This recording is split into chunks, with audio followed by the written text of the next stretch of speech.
Espera um pouquinho. Ah, ok. Deixa eu... apareceu uma mensagem aqui. Apareceu para vocês também? Não, né? Apareceu uma É mensagem. novidade. Agora tá avisando que está gravando, eu acho. Tá, beleza. Obrigado, Rodolfo. Eu levei um susto e falei, por que apareceu esse negócio aqui agora? Mas tudo bem. Gente, nós estamos chegando ao término, né, desse nosso mês dedicado à família. Um mês em que a gente tem meditado, falado, orado, conversado sobre a família, né? Bom ver ali do lado da Regina, a linda ali, aí, ó, que coisa linda. E bom ver a família e saber que a família faz parte, né, das nossas vidas de uma maneira muito, muito especial. Eu gostaria de encerrar esse mês da família, nesse período de estudo que nós temos, trazendo para nós uma meditação sobre os desafios que nós, como família, temos nesses tempos. Os desafios que eu acredito que Deus deixou para que nós enfrentássemos, especialmente para que nós sejamos uma família também segundo o coração de Deus. Ontem, nós estávamos numa reunião aqui com o conselho e eu estava na devocional que a gente sempre faz, eu estava falando para eles sobre esses tempos maus que nós vivemos. Paulo escreve, né, em Efésios, dizendo que levante, ó tu que dormes, né, levanta, ó tu que dormes, e o Senhor te fortalecerá.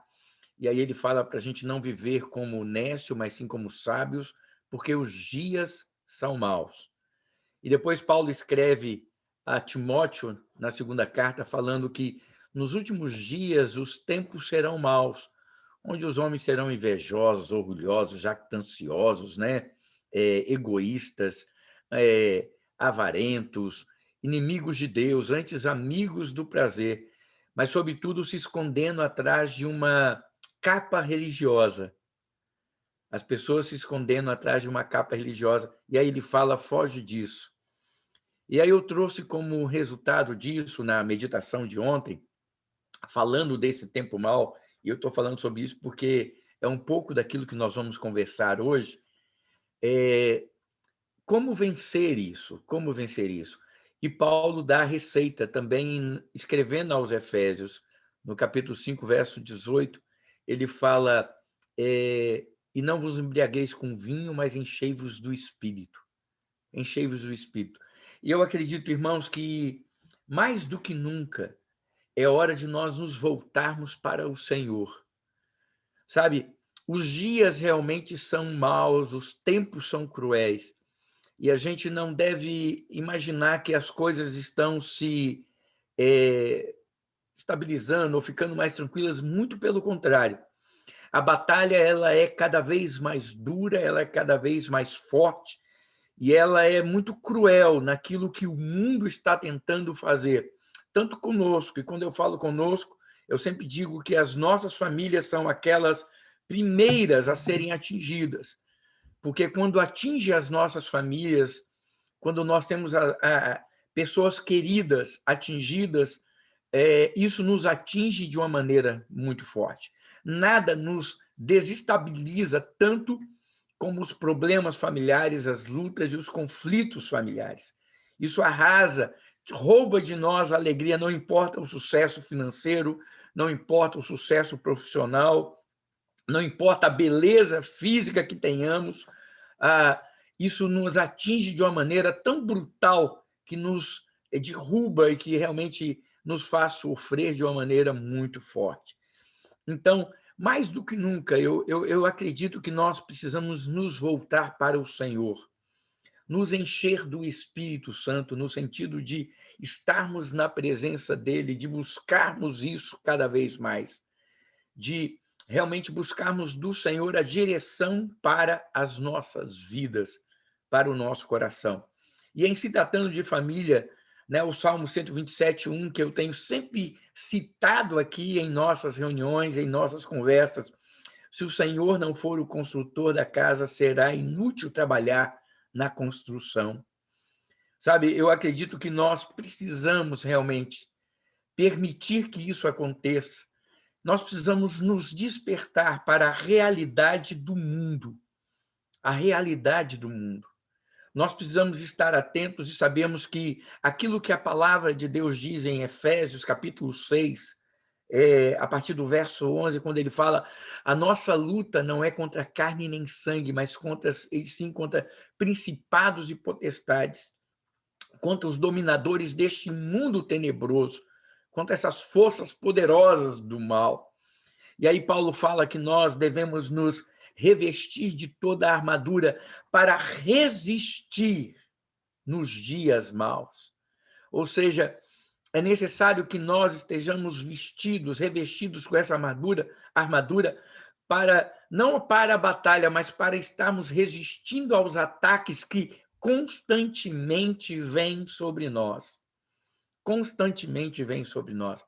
Então, a minha palavra nesse último encontro do mês de maio, a última palavra nesse mês de maio, em relação à família, é uma palavra de despertamento, de encorajamento, para que busquemos cada vez mais estarmos preparados para o que está para acontecer e o que está acontecendo. Então, eu gostaria de, primeiramente, falar, então, são apenas 4 desafios que eu quero trazer aqui para nós pensarmos a respeito disso, acerca dessa necessidade de termos o Senhor como construtor e edificador das nossas casas. Para isso, nós temos que consagrar as nossas casas, as nossas famílias ao Senhor dessa maneira. E isso vai exigir de nós algumas posturas. O primeiro desafio que eu gostaria de falar é o seguinte: é nós reconsiderarmos o que foi profetizado. Em que sentido?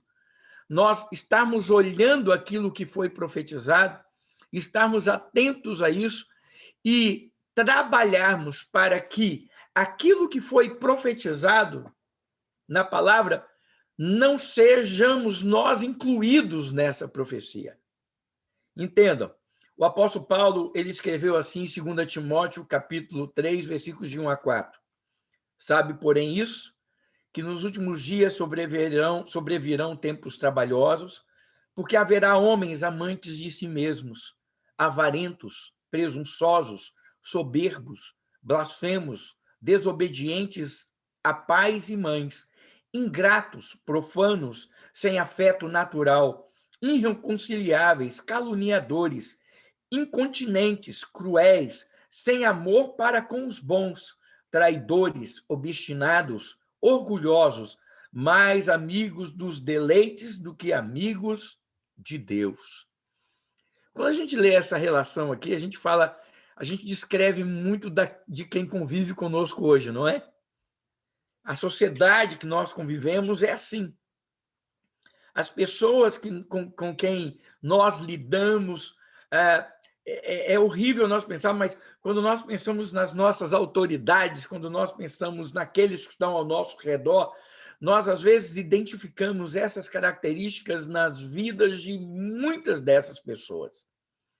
A grande questão que eu falo, que é reconsiderar o que foi profetizado, é nós não agirmos com a ingenuidade e a ignorância de fazermos de conta que essas coisas não estão acontecendo ao nosso lado. E que, se nós não tivermos cuidado, essas pessoas serão encontradas dentro das nossas casas. Já pararam para pensar isso? Já pararam para pensar que o que está descrito aqui em 2 Timóteo 3, 1 a 4, que nos últimos tempos, os dias serão difíceis, porque os homens serão maus e uma maldade tão grande, e de repente nós podemos estar convivendo e vendo isso acontecer daqui a pouco dentro dos nossos relacionamentos familiares. Quantos de nós já não temos encontrado isso nos maridos, nas esposas, nos irmãos, nos pais, mães? Não é verdade isso? Essa característica se evidencia e aparece ali. E aí você fala assim, mas se é uma profecia, isso vai acontecer. Sim, é uma profecia dizendo que nos últimos tempos os homens serão assim, as pessoas serão assim. Esse sistema maligno que domina o mundo será assim. Mas nós podemos fazer algo contra isso. Nós podemos lutar contra essas coisas. Porque também, em 2 Crônicas, capítulo 7, verso 14, diz assim: se o meu povo, que se chama pelo meu nome, se humilhar e orar, buscar a minha face e se converter dos seus maus caminhos, então eu ouvirei dos céus e perdoarei os seus pecados e sararei a sua terra. Sabe, queridos, eu acredito que, do mesmo jeito que essa profecia foi dada por Paulo, né, dizendo que nos últimos tempos os homens serão assim, e nós já estamos vendo o cumprimento desta profecia hoje na vida das pessoas, na vida da sociedade, eu acredito que essa promessa de Deus também é para nós. Então, o desafio é nós reconsiderarmos o que foi profetizado, dizendo: Senhor, eu sei que isso vai acontecer. Eu sei que isso a gente já está vendo e encontrando essas características de homens maus, de homens egoístas, avarentos, presentes em toda a sociedade. Mas que, em nome de Jesus, eu não quero ver isso acontecendo, essas características sendo encontradas dentro da minha casa, da nossa família. E para isso, entra aquilo que eu estava falando lá no início. Mais do que nunca é necessário que nós nos voltemos para o Senhor. E o conselho do escritor de Crônicas é exatamente esse, essa palavra que Deus dá. Ele diz: se o meu povo, que se chama pelo meu nome, se humilhar, orar e buscar a minha face. Sabe, queridos, é a mesma coisa que Deus falou lá em Crônicas, capítulo 7, verso 14. É a mesma coisa que Paulo está falando em Efésios, capítulo 5. É a mesma coisa quando ele fala, ele diz assim: e não vos embriagueis com vinho, mas enchei-vos do Espírito, ou seja, busque o Senhor. E o interessante é que no capítulo 5 de Efésios, onde ele fala sobre os tempos maus, também é onde ele faz a descrição, a partir do verso 22, 20, 22, ali em diante, é quando ele começa a falar sobre o padrão de que, padrão familiar, mulheres submissas aos maridos, maridos amando as suas mulheres, filhos sendo, né, obedientes aos seus pais, pais não irritando filhos. Olha que interessante. Ele fala sobre a família.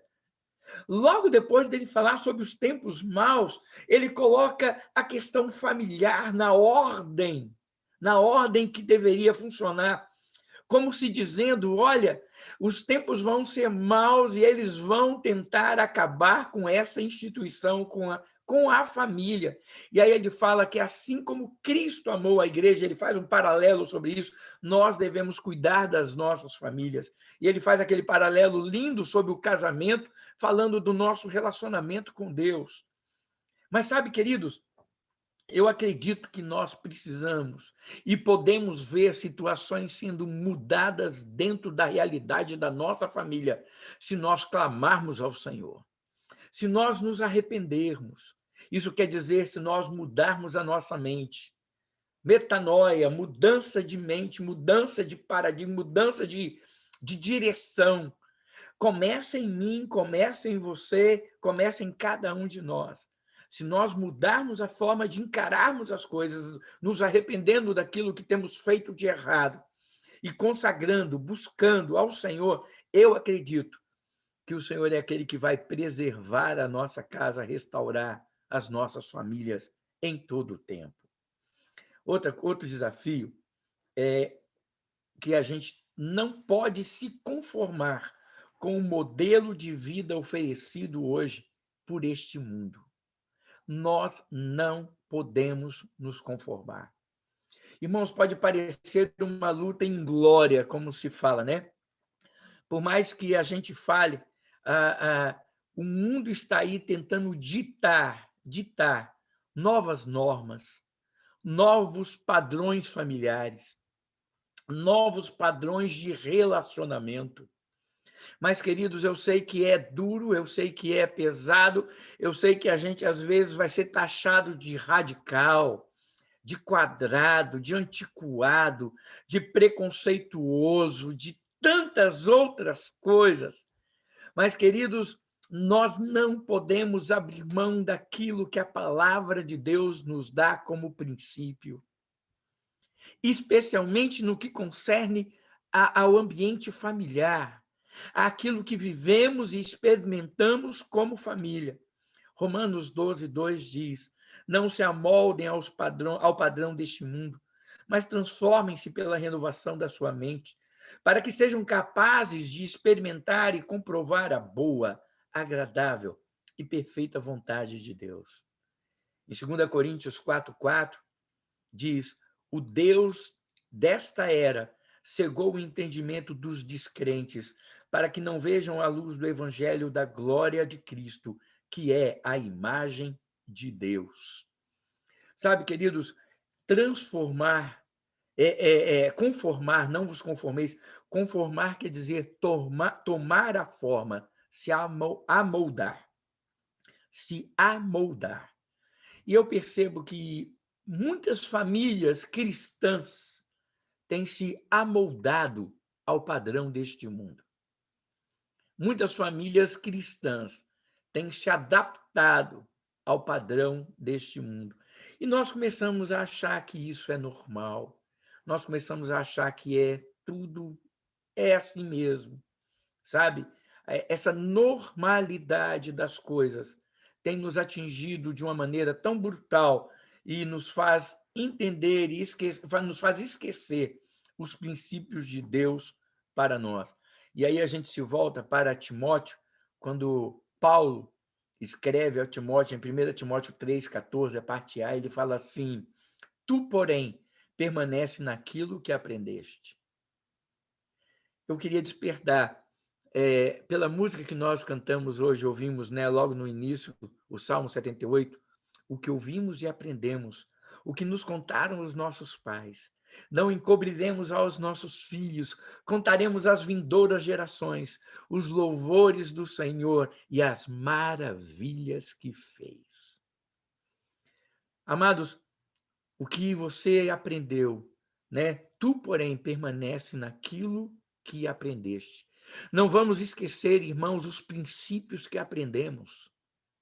Não vamos, amados, esquecer aquilo que nos foi ensinado pelos nossos pais, baseados na palavra, aquilo que nos foi colocado no coração como princípios eternos, verdades que são de Deus para as nossas vidas. Essas verdades precisam ser repassadas aos nossos filhos, para que a nossa família não se amolde, para que a nossa família não se conforme, para que a nossa família não seja uma família como outra qualquer. Olha, eu sempre falo, as famílias são iguais no sentido de enfrentar problemas, mas, irmãos, como família, nós devemos ser famílias diferentes, porque as famílias que servem ao Senhor, elas não vão se conformar com este padrão. Elas não vão se conformar com aquilo que o mundo tem ditado como normal.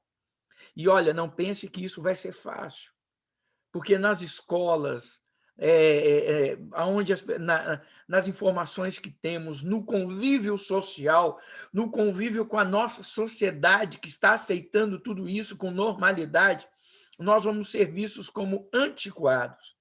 E entendam, quando eu falo de não aceitar os padrões deste mundo, isso não quer dizer que a gente tem que ser agressivo, que a gente tem que ser, como se diz,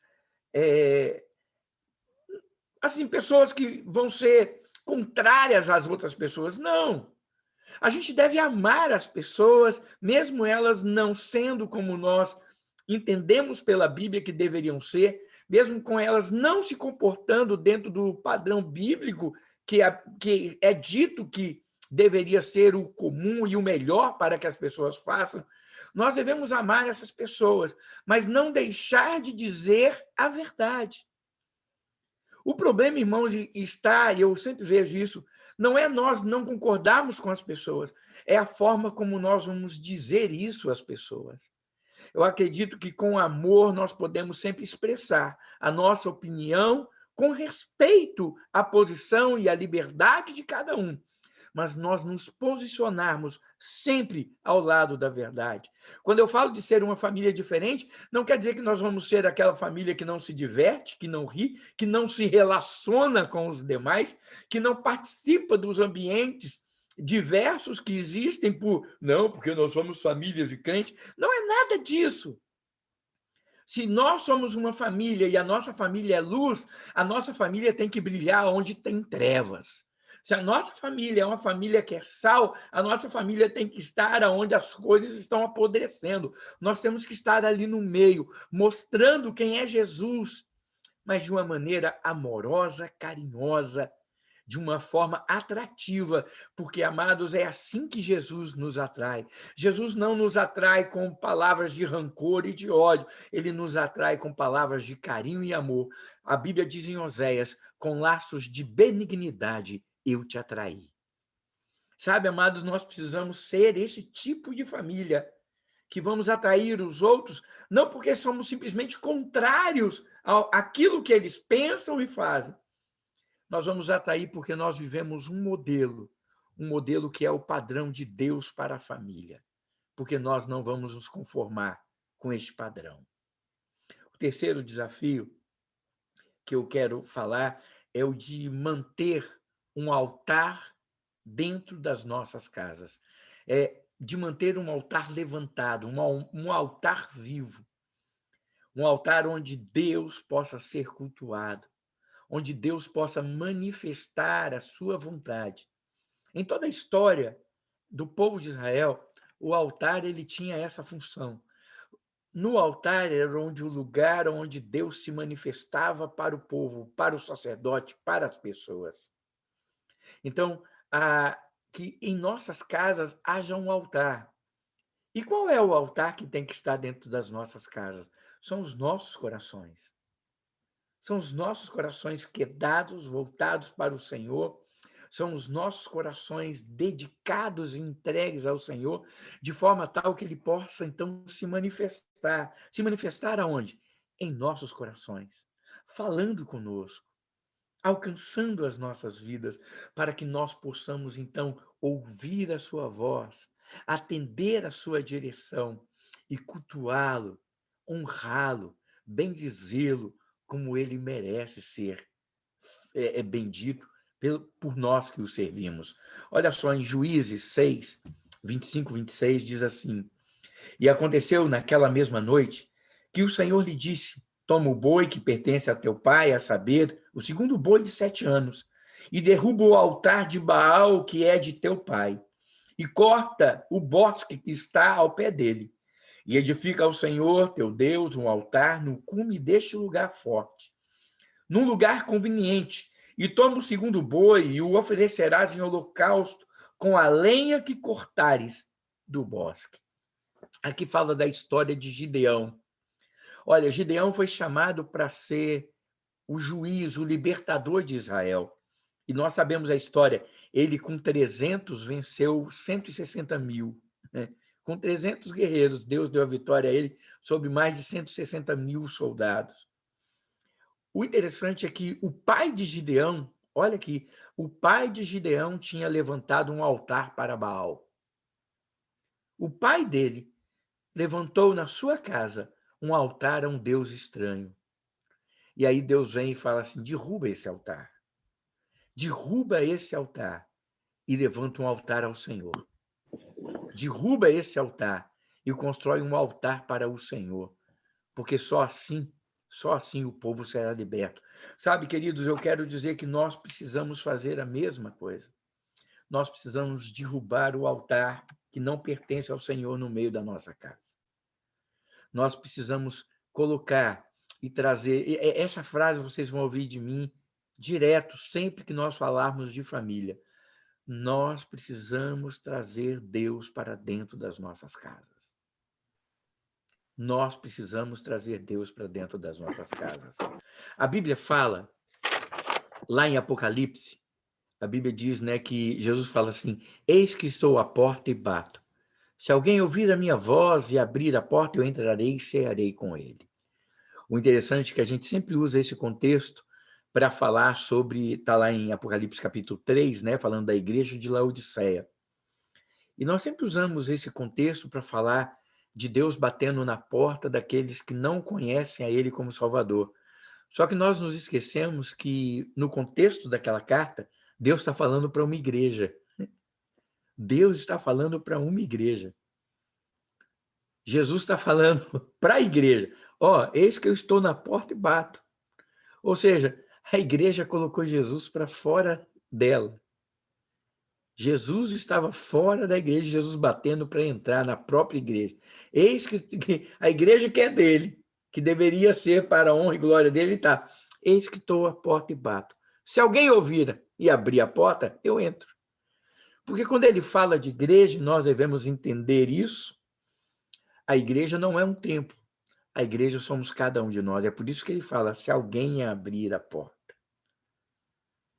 E o que ele está falando é que ali ele está falando para pessoas que serviam ou que diziam servir a ele. Mas as pessoas tinham erigido ou levantado um altar não a ele mais, mas a outro Deus. Então, amados, dentro das nossas casas nós temos que ter cuidado com isso. Para que o altar da nossa casa não seja um altar onde a gente pense que Deus está presente, mas que ele está lá na porta do lado de fora batendo, dizendo, ei, eu estou aqui na porta batendo. Por favor, se alguém ouvir a minha voz, abra, porque eu vou entrar e vou comer com ele. Então, irmãos, nós devemos ter este cuidado, nós devemos ter esse zelo, nós devemos realmente levantar um altar e manter este lugar em minha vida, em sua vida, cada um de nós, para que Deus se manifeste na minha vida e eu possa trazer Deus para o meio da minha casa. Não fique esperando que o outro membro da família faça isso. Seja você o altar onde Deus vai poder se manifestar. E o último desafio que eu quero falar, ele se encontra, ele diz que é o seguinte, é vencer a influência negativa da mídia e das informações deste mundo. Por que eu coloquei isso aqui? Porque, irmãos, mais do que nunca, a gente sempre falou muito da televisão. Hoje a televisão, eu falo, a influência da televisão hoje, para mim, ela já é mínima. Porque nós não convivemos o tempo inteiro com a televisão na mão. Nós convivemos com o quê? Com o celular, com a internet, não é verdade? Então, a televisão hoje, eu vou falar para você, virou fichinha. Mas nós vivemos, amados, sobre uma influência constante das informações das mídias sociais. Por exemplo, hoje, sabe por que há essa desinformação e há essas dúvidas todas em relação à vacina de Covid? Há questões todas de direita e esquerda. Não tem esses movimentos todos que a gente vê acontecendo? Sabe por quê? Por causa disso. Por causa disso. Aí você fala, porque agora a informação está chegando. Não, amados. Não é a informação que está chegando. A desinformação está chegando. Porque a gente deixa de confiar até naquilo que era confiável para ouvir informações que a gente nem sabe de onde procede. Simplesmente as pessoas falam assim, você está sabendo? Outro dia uma pessoa jogou para mim e falou assim, você está sabendo que isso vai acontecer? Aí eu falei assim, onde é que está isso? Onde é que está? Não, eu viu lá, postaram em algum lugar e a pessoa leu. E porque ela leu o que está postado ali, isso se tornou verdade. O Dr. Google, amados, é interessante que ele nos fornece muita informação boa, mas o Dr. Google, amados, nos fornece informações bizonhas e erradas. É por isso que nós devemos ter cuidado com essa influência. Hoje nós vivemos essa questão midiática, essa questão da informação. Nós somos bombardeados o tempo inteiro pela informação. Enquanto eu estou falando aqui, tem gente que pode estar com o celular ali recebendo mensagem e comunicando. Não é assim que acontece? A gente vive isso. E isso, irmãos, vem sobre nós de uma maneira muito cruel. E não pense, é muito bom quando nós sabemos usar. É muito bom quando nós usamos para o bem, como aqui, olha, o Zoom é uma questão de mídia, é uma questão de tecnologia, é uma questão de internet. Que maravilha! Mas nós sabemos que o poder do mal, amados, ele é muito mais arrebatador do que o poder do bem. Tanto que a Bíblia fala, né, que os filhos das trevas são mais sagazes do que os filhos da luz. A Bíblia diz isso, que eles são mais sagazes. Ou seja, eles são, né, eles ficam mais, eles usam de mais artimanhas. E a Bíblia diz em João 10:10 que o ladrão ele vem apenas para matar, roubar e destruir. E lá em 2 Coríntios, capítulo 6, versículos 17, 18, e depois capítulo 7, versículo 1, diz assim: por isso, retirai-vos do meio deles, separai-vos, diz o Senhor. Não toqueis em coisas impuras, e eu vos receberei. Serei vosso pai, e vós sereis meus filhos e filhas, diz o Senhor Todo-Poderoso. Tendo, pois, ó amados, tais promessas, purifiquemo-nos de toda impureza, tanto da carne como do espírito, aperfeiçoando a nossa santidade no temor do Senhor. O temor do Senhor é o princípio da sabedoria, diz Provérbios. E eu quero dizer, amados, que o nosso quarto desafio talvez seja um dos maiores, que é o não nos deixarmos seduzir e sermos influenciados pelas informações, pela mídia, por aquilo que nos alcança de uma forma tão avassaladora. Nossas crianças têm acesso a coisas que nós nem conseguimos imaginar. Uma criança de 9 anos tem hoje mais informação do que um adulto de 90 anos passado. Muito mais, muito mais. Tanto é assim que a gente tenta resolver as coisas da televisão, as coisas de tecnologia, e eu, na altura dos meus mais de 50 anos, eu às vezes fico empipinado, aí chega uma menina, um menino de 8 ou 9 anos, pega aquilo, mete a mão, com 2 toques ele resolve o que estava acontecendo e eu não conseguia solucionar. Porque para ele isso tudo é natural, isso faz parte da vida dele. Mas do mesmo jeito que faz parte da vida dele natural, nós devemos estar atentos para que aquilo que essas mídias, aquilo que essas redes sociais trazem, não se torne também parte natural da vida das nossas famílias. Então, amados, esses são os nossos desafios. Eu gostaria de reiterar aqui, se o Senhor não for o consultor da casa, será inútil trabalhar na construção. Nós não vamos construir nada de bom se não for o Senhor que estiver, se o Senhor não estiver ao nosso lado, trabalhando a nosso favor. Mas a nós compete, a nós compete trabalharmos e ajudarmos nisso, fazendo aquilo que nos é possível, ou seja, lutando para que os homens maus descritos nas profecias bíblicas não sejam encontrados dentro das nossas casas. Que nós possamos trazer o arrependimento e uma postura de mudança. Que nós não nos conformemos com este século e nem com aquilo que está acontecendo neste mundo. Que nós levantemos um altar em nossa casa, em nossas vidas, para que o Senhor reine, para que o Senhor fale.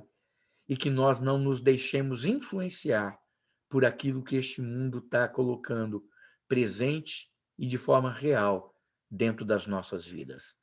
Vamos trazer Jesus. Eu gostaria de desafiar cada um de nós que somos família, cada um que tem filhos pequenos, a ensinar aos nossos filhos quem são os verdadeiros heróis. Eu gosto muito, sempre gostei, eu já falei, eu gosto dos Vingadores, assistia com a minha filha, né? Eu gosto de Homem-Aranha, amo mesmo, eu amo os filmes, eu gosto, olha lá, o Marciano, Capitão América, Lanterna Verde, ei, gente, assisti a trilogia toda, né? A Pantera Negra, ai, gente, coisa maravilhosa, eu gosto do X-Men, eu gosto dessas coisas todas, tudo, assisti os filmes, lançamento, e, ai, como eu amo esses filmes, né? Star Wars também. Então, mas uma coisa, amados, eu quero dizer, mais do que esses heróis, uma das coisas que eu sempre procurei ensinar à minha filha é que Sansão, apesar das suas falhas, foi usado por Deus. que Davi era o homem segundo o coração de Deus, que Elias era profeta, que Eliseu ressuscitou pessoas. Você entendeu que Moisés foi aquele que... Nós temos inúmeros heróis na Bíblia que os nossos filhos hoje não conhecem, porque nós deixamos simplesmente que a mídia e o mundo coloque para eles quem são esses heróis. E nós não tomamos tempo nem nos importamos em ensinar o que é verdadeiro, o que é real, o que é princípio bíblico e o que é vida bíblica para os nossos filhos. Então, voltando ao Salmo 78, para encerrar a minha fala e deixar que vocês possam manifestar-se, acrescentar e nos ajudar nesse estudo. O que ouvimos e aprendemos, o que nos contaram os nossos pais, não encobriremos aos nossos filhos. Contaremos às vindouras gerações os louvores do Senhor e as maravilhas que fez. Que isso seja real em nós como família, porque só assim nós teremos famílias abençoadas. Que Deus abençoe a cada um de nós, a cada família aqui representada no nome de Jesus. Que se abram os microfones e que todos possam se manifestar conforme bem entenderem. Eu gostaria eu sei que eu estava meio sumida, eu acho que eu participei do primeiro, agora do último, mas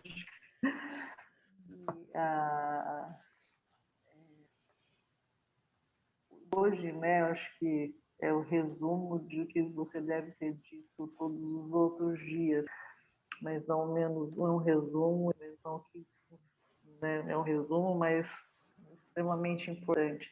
Eu tenho comigo, né, sou mãe, tenho 3 filhos, filho adolescente e a pequenininha, que é o que vocês veem aqui. Mas é uma preocupação muito grande, né, e não só minha, né, do meu esposo também, do que nós vamos deixar de herança para os nossos filhos, né? Eu sei que a Bíblia fala que nós temos que pregar o evangelho a todas as criaturas, mas eu posso estar errando, mas assim, eu vou ficar, se eu ganhar os de fora e perder os de dentro, né, da minha própria. Então, assim, a maior herança que os meus pais, né, me deixar é a salvação em Cristo Jesus. Isso eu quero deixar para os meus filhos também. Amém. Que o mundo está aí para sugar, né, para assim, para abocanhar os nossos filhos, tantas coisas que tem no mundo. Uma analogia bacana assim que às vezes o pecado ele não vem de forma amarga, né? Ele vem de forma doce.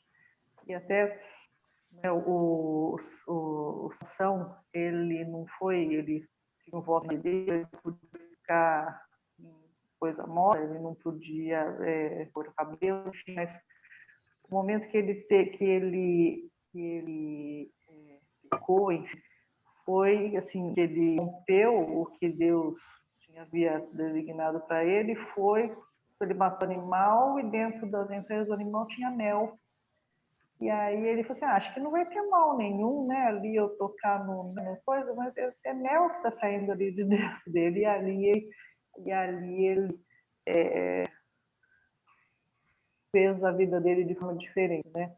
E o pecado vem mesmo de forma muitas vezes doce, e abocanha os filhos. Acho que muitas vezes nós somos enredados nessas coisas. Então, eu tenho muito e peço, né, diariamente a Deus pelos meus filhos, e não sou uma mãe perfeita, não sei, né, a gente ensina da forma com que a gente sabe. Mas essa é uma preocupação grande de deixar os meus filhos, principalmente, né, mais do que, lógico que eu tenho que falar de Deus meus filhos de uma forma diferente, quanto mais pessoas para Deus a gente, né, não a nós, né, o Espírito Santo através de nós agir, mas a minha preocupação maior são os meus 3 filhos. Amém. E com certeza, Regina, não adianta a gente ganhar o mundo e perder aqueles de casa, né?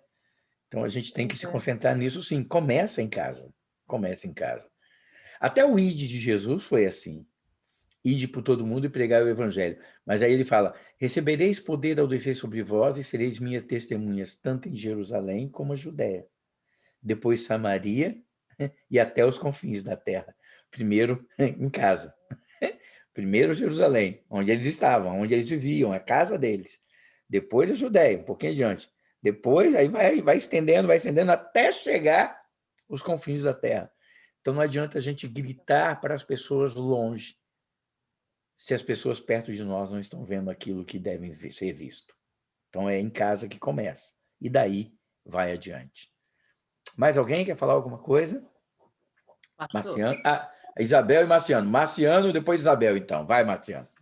eu só queria afirmar isso que você disse. Na verdade, você fez um resumo realmente do que está acontecendo no mundo atual. E, ultimamente, eu oro bastante, sabe? Reflito bastante do que eu leio, do que eu vejo e do que eu ouço. E, ultimamente, meu coração tem me pedido é o seguinte: ouvir com sabedoria, refleti-la e ouça e não abre a boca. Porque, às vezes, como você mesmo disse, o mundo está aí para, sabe, confrontar a sociedade, confrontar a gente o tempo todo. Então, às vezes quando você fala, às vezes eu venho para cá só mesmo para ouvir, porque é o que eu estou precisando ouvir, refletir, ouvir com sabedoria.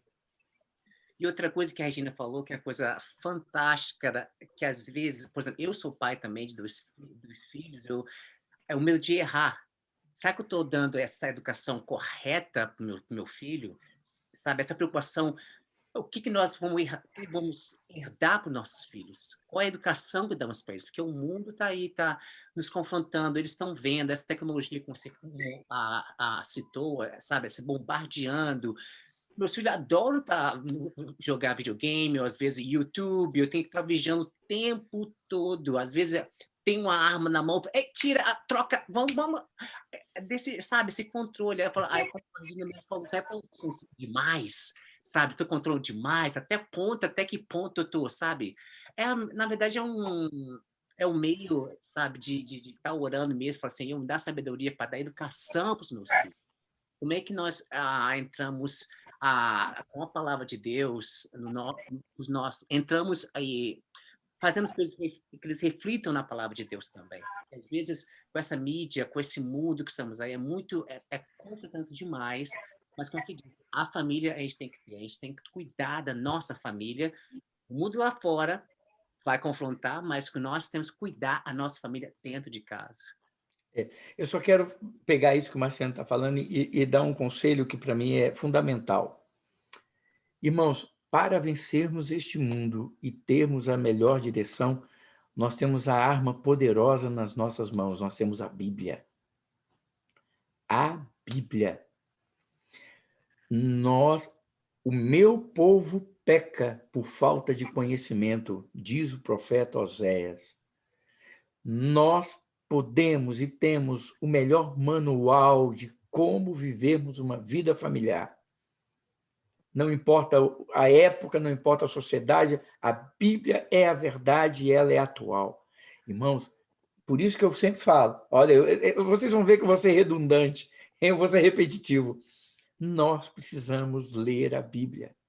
Eu recomendo para todos os pais, pelo menos uma vez no ano, ler o livro de Provérbios. Uma vez. São 31 provérbios, olha, 31 dias, 31 provérbios. Já foi previamente calculado isso. Um provérbio para cada dia de um mês. Escolhe um mês, tem 31 e lê. Gente, é fantástico. Então, a palavra. Isabel. Oi, não é complementando também o que Regina e Marciano, que eu concordo absolutamente com tudo que eles falaram, e que o senhor também falou, né? Que a gente precisa realmente fazer diferença onde a gente está, e principalmente no nosso meio, que é a nossa família, que é a nossa casa, né? E não nos deixar influenciar. Eu falo, infelizmente, hoje em dia, cada vez mais, os nossos filhos vão para a escola. Eu tenho minha filha pequena, 5 anos, mas já tem aquela preocupação, falei, gente, o que vai ser passado para ela? Porque, infelizmente, a escola hoje ela vai além do ensinar o português, a matemática, a ciência, né? Eles querem embutir outras coisas. E eu estou num estado aqui extremamente liberal, eu tenho essas preocupações, mas, ao mesmo tempo, eu converso muito com o Tiago, meu esposo, e na minha oração sempre peço, Senhor, me dê sabedoria, mas eu lembro muito da minha mãe, quando eu conversava com ela, porque eu saí de casa muito nova, com 15 anos, eu fui morar sozinha porque eu morava no interior, não tinha escola, assim, melhor, então, para você estudar, você tinha que sair. E eu falo, mãe, uma vez eu perguntei para ela, mãe, como é que você me deixou, com 15 anos, morar sozinha, assim, sem ninguém? Que eu fico pensando se eu vou ter essa coragem. E ela fala, minha filha, o que eu tinha para ter te ensinado, para ter te preparado antes, eu fiz. Dali você já estava formada com a sua cabeça. E aí, quando eu parei, falei, realmente, o que eu me lembro é de ir na igreja, é de estar participando das coisas, era de quando era criança, participar do coral, do teatrinho, e de estar sempre envolvida ali, e dos ensinamentos, de ler a Bíblia junto com a minha mãe. Meu pai não é evangélico, mas a gente sempre estava ali, sempre tinha momentos de oração juntos. E eu fico muito realmente, que eu lembro, eu gosto falando de Provérbios, Provérbios 26, 22, 6 fala, educa a criança no caminho que você deve andar. Eu sempre friso muito isso, que o no caminho significa o quê? No que você está fazendo, é o seu exemplo, é o que você está passando. Eu acho que essa é a maior educação que a gente vai dar aos nossos filhos. É o nosso exemplo realmente de servo do Senhor. Eu acho que a partir disso daí, ele consegue vencer qualquer barreira.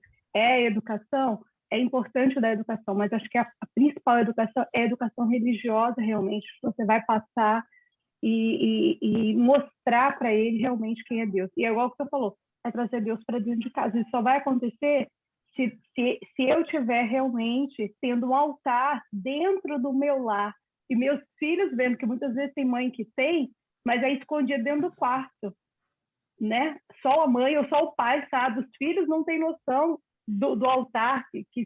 Não, isso tem que ser no centro da minha casa, sabe? Se o lugar mais importante é a sala, é ali. Ele tem que estar visível, meus filhos têm que saber que o Senhor do meu lar, da nossa família, é o Senhor Jesus. Amém, amém, amém. Ótimo isso aí. Mais alguém quer acrescentar, quer falar alguma coisa? Não havendo, vamos orar pelas famílias, vamos orar por cada um de nós aqui que estamos representando as famílias. E eu só vou fazer uma oração especial hoje, né? A gente não tem costume de orar pelas pessoas, o nosso pedido, mas eu recebi um pedido aqui de última hora. Tia Ione é uma senhora assim muito querida por nós aqui. Ela vai para o Brasil e vem para cá. Ela tem família aqui, né? Então ela fica lá e cá. E a Cristina, que sempre faz parte conosco aqui do grupo, ela foi até o Brasil para trazer a tia Ione para cá, para estar com a família. E a tia Ione levou uma queda no Brasil antes de vir. Chegou aqui e foi direto para o hospital. E chegando lá, estão fazendo os exames e estão achando que ela pode ter quebrado a bacia. Ela tem 94 anos.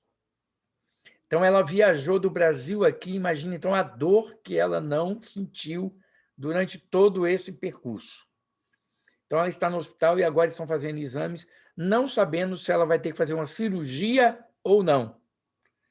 Então, nós vamos estar orando aqui, mas de uma forma muito especial, nós vamos estar lembrando da tia Ione, né? Colocando a vida dela diante do Senhor para que Deus a cure, para que seja um mal menor e que ela se recupere no nome de Jesus, né? Então, que esse tempo dela aqui, de chegada aqui, não seja um tempo de hospital, mas seja um tempo de regozijo, de alegria para com os filhos, com todos aqueles que a amam, com todos aqueles que a desejam bem. Em nome de Jesus, a gente vai ver isso acontecendo.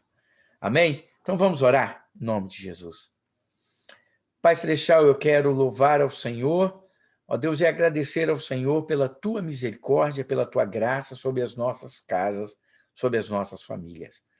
Ó Deus, antes de mais nada, eu quero colocar a vida da tia Ione diante do Senhor, pedindo a tua intervenção, pedindo a cura